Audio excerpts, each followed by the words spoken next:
सभी मित्रों को मेरा नमस्कार। मेरा नाम मूल भार्गव है और मैं भारतीय सेना से रिटायर्ड कर्नल हूँ। अक्सर आप लोगों से अपने ब्लॉग के थ्रू बातचीत करता रहता हूँ। आज मेरा विषय है जो अमेरिका, ईरान और इसराइल के बीच युद्ध छिड़ा है, उसकी बिहाइंड द सीन स्टोरी तक आपको लेके जाना। बहुत से military analyst, so called military analyst television पर आते हैं, बहुत सी बातें कहते हैं, सबका अपना अपना विचार है। लेकिन मैं तो कभी जो थोक होलसेल में जो ओपिनियन होती है मैं उसकी तरफ नहीं देखता हूँ। मैं थोड़ा सा अलग हट के सोचता हूँ। यही चीज़ जब यूक्रेन और रूस का युद्ध शुरू हुआ तब भी मेरे साथ हुई थी कि मैंने जो बोला वो बिल्कुल सबकी ओपिनियन से अलग था और बहुत से मेरे मित्र भी मुझसे नाराज हो गए उस बात के पीछे। But that has actually happen. वास्तव में वही हुआ। जब लोग बोल रहे थे कि यूक्रेन एक हफ्ते में लिपट जाएगा, 10 दिन में खत्म हो जाएगा, रशिया की पावर ये है, रशिया की पावर वो है, जेलेंस्की भाग जाएगा, तब मैंने कहा था ऐसा कुछ नहीं होने वाला। यूक्रेन एक डिटरमिन्ड देश है जो खड़ा होकर लड़ेगा और जेलेंस्की उनका जो लीडर है वो कहीं नहीं जा रहा। और रशिया को लोग ओवर एस्टिमेट कर रहे थे। वो कह रहे थे कि अमेरिका का खेल खत्म हो गया, नाटो का खेल खत्म हो गया। तब मैंने बोला था कि अमेरिका का खेल खत्म नहीं हुआ है, अमेरिका ने भी खेल शुरू ही नहीं किया है। और आज जब हम 4 साल, 4.5 साल उस युद्ध को हो गए हैं, तो जो बातें मैंने कही थी लगभग वो सब सच निकली। सेम चीज जब अमेरिका ने अफगानिस्तान छोड़ा था, उसमें कहा गया था कि अब बड़ा बुरा हाल हो जाएगा, अफगानिस्तान का सारा आतंकवाद भारत आ जाएगा, कश्मीर में भारतीय सरकार के लिए समस्या हो जाएगी, मोदी सबसे बड़ा टारगेट बन जाएगा। तब भी मैंने कहा था नहीं, अफगानिस्तान के अंदर से अमेरिका के निकलने की सबसे बड़ी चिंता पाकिस्तान को होनी चाहिए। आप मेरे ब्लॉग्स पढ़ सकते हैं जो मैंने उसमें लिखे थे। उसमें वीडियो नहीं बनाए थे लेकिन ब्लॉग लिखे थे, फेसबुक पे भी डाला था। क्योंकि अफगानिस्तान और पाकिस्तान के बीच की जो लड़ाई है वो ज़्यादा सीरियस थी, जो हमेशा से ऐतिहासिक रूप से चलती चली है। जैसे हम कश्मीर में एलओसी बोलते हैं, ऐसे अफगानिस्तान पाकिस्तान के बीच में जो लाइन है वो अनडिफाइंड है, अंग्रेजों ने छोड़ी, और आज भी उसके पीछे उनकी लड़ाई है। और वही हुआ। कोई अफगानी तालिबान पाकिस्तान में नहीं आया, कश्मीर में नहीं आया, भारत के खिलाफ युद्ध नहीं छेड़ा। और पाकिस्तान के साथ क्या हो रहा है तब से हम सब जानते हैं। और आज भी जब अमेरिका ने ईरान पे लड़ाई छिड़ी है, इसराइल वॉर छिड़ी है, तो बहुत से लोग जो मिलिट्री स्ट्रेटेजिस्ट हैं वो तुलना कर रहे हैं, इसके पास इतने ड्रोन हैं, इसके पास इतनी मिसाइलें हैं, इसके पास इतने टैंक हैं, इतने हवाई जहाज हैं। वो युद्ध कभी सिर्फ इन चीज़ों के दम पे नहीं जीते जाते।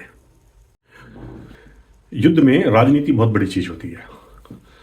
और अमेरिका की जो राजनीति है, अगर आप उसके इतिहास को उठाकर देखें, बहुत बहुत लंबी चलती है। वो लोग छोटी प्लानिंग नहीं करते। बहुत से लोगों ने उसमें मुझे बोला था डॉलर का एंड हो जाएगा, अमेरिका खत्म हो जाएगा, रशिया ये कर देगा, रशिया वो करेगा। कुछ नहीं हुआ। डॉलर आज ऐतिहासिक रूप से सबसे मजबूत करेंसी है पूरी दुनिया की करेंसी अगेंस्ट। और मैं जो अब बात कहने जा रहा हूं उसको अब ध्यान से सुनना। ईरान हमेशा से अमेरिका की एक ही प्रॉब्लम रह गया था मिडिल ईस्ट में। वो हमेशा से ईरान को अटैक करना चाहता था, लेकिन ईरान के साथ रशिया की पूरी सपोर्ट थी शुरू से। और अमेरिका ये नहीं चाहता था कि जैसे अफगानिस्तान में रशिया एंटर कर गया पहले, दोबारा ईरान में ऐसे एंटर कर जाए। यूक्रेन वॉर के पीछे एक बहुत बड़ा उद्देश्य वो भी था, टू टेस्ट रशियन वाटर्स। अब क्या हुआ? 2 साल से, 3 साल से, 4 साल से रशिया प्रयास कर रहा है।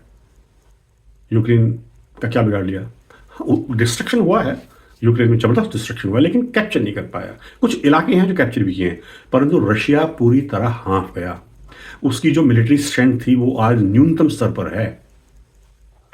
जो लोगों को लगता था कि रशिया वर्ल्ड पावर है, आज उन सब के आइडिया क्लियर हो गए कि रशिया अब वर्ल्ड पावर नहीं है।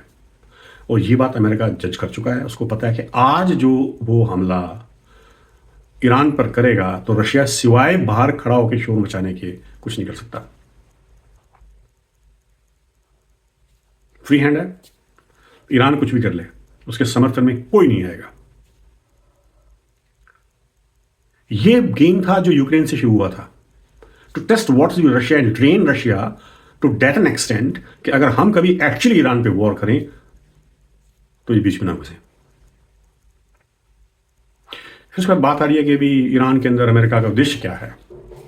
रजीम चेंज तो वो कर नहीं पाएंगे। क्या रजीम चेंज उद्देश्य है? नहीं है। रजीम चेंज उद्देश्य अमेरिका का है ही नहीं, कभी भी नहीं था। उनका उद्देश्य रजीम डिस्ट्रक्शन था, जो उन्होंने लगभग पहले दिन कर दिया। अमेरिका ये अब नहीं चाहता कि वो मिडिल ईस्ट के अंदर किसी भी तरीके से किसी रजीम चेंज करके अपनी सरकार बनाने की कोशिश करे। अपने हाथ जला चुके। क्योंकि जब आप कोई सरकार किसी देश को दे देते हो तो कोई भी सरकार दो, अल्टीमेटली तो वो उस देश के हित में कुछ काम करेगी ना। और जब वो काम करेगी आपकी सपोर्ट लेगी, आपको पैसे देना पड़ेगा, मदद देनी पड़ेगी, और जो फेनेटिक्स हैं वो उसको टारगेट बनाएंगे। सो बेस्ट ऑप्शन अमेरिका ने जो कुछ पिछले 5-7 साल 10 साल से स्ट्रेटजी ली है, don't change the रजीम, let's destroy and leave it, छोड़ दो। जब किसी देश में कोई रजीम नहीं बचेगा तो 50 रजीम खड़े हो जाते हैं, और फिर वो अमेरिका को टारगेट नहीं बनाते, फिर वो पश्चिम को टारगेट नहीं बनाते, फिर वो अपने को एक दूसरे को टारगेट बनाते हैं। आपने पिछले 5 साल 10 साल से कोई मिडिल ईस्ट कंट्री नहीं जो अमेरिका को गाली दे रहा हो सिवाय ईरान के, क्योंकि ईरान में एक रजीम था, अभी भी है शायद थोड़ा बहुत। तो आप उसको चेंज करके दूसरा रेजिम वहां खड़ा करने का प्रयास करो, अपने रिसोर्सेज दो, ट्रूप्स दो, ट्रेनिंग दो, और फिर वो अल्टीमेटली देश आप ही के विरुद्ध काम करे या उस देश को दोबारा खड़ा कर दे, तो क्या फायदा। लेकिन अगर वहां क्यास हो, आपसी झगड़े रहें, लड़ाइयां रहें, तो कभी आपकी तरफ नजर उठाकर नहीं देखेंगे। आप सोचो, भारत में ऐसा होगा नहीं, हो भी सकता है कि अगर आज मान लिया भारत में एक स्ट्रांग प्रधानमंत्री नरेंद्र मोदी है, उनको हटा के आप कोई प्रधानमंत्री बनाओ, राहुल गांधी बना दो, मनमोहन सिंह जैसा बना दो, देवगौड़ा बना दो, फिर भी इस देश का प्रधानमंत्री रहेगा। यहाँ की सरकार, यहाँ का प्रशासन, यहाँ की स्टेट संविधान के अनुसार उसकी सुनेंगे।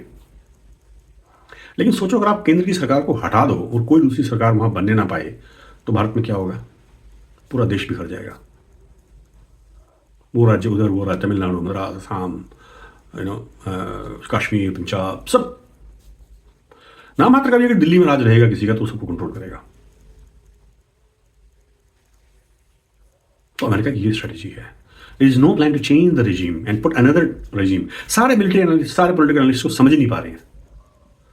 Aim is to just destroy the current Iran regime and leave it to chaos. अगर इंटरनल कोई रिवोल्यूशन ऐसा हो जाए, वहां वो कोई मॉडरेट रेजिम ले आए तो ठीक है, कोई बात नहीं, अदरवाइज कोई फर्क नहीं पड़ता। अनऑर्गेनाइज रेजिम कभी कोई bomb, missile, drone, nuclear bomb develop नहीं कर सकता। ये स्ट्रेटेजी है। तो अमेरिका के गेम प्लान को कम मत आंकिए। यूक्रेन वॉर में जो उसने गेम प्लान शुरू किया था वो अब खेला जा रहा है और आगे भी खेला जाएगा। इसमें Trump, Clinton, Bush, Obama matter नहीं करते, आएंगे जाएंगे। अमेरिकन सिस्टम, जिसे हम कभी कभी डीप स्टेट बोल देते हैं, डीप स्टेट खैर नेगेटिव साइड में चला जाता है, but American internal thinking process and strategy is very very nasty and deep, very good for them. This is what the so-called political analysts to come and military analysts to come and try to judge this war through bombs and rockets and missiles and drones need to understand this. This is what the game plan is. I hope you get it. I'll come back again with another video on this issue.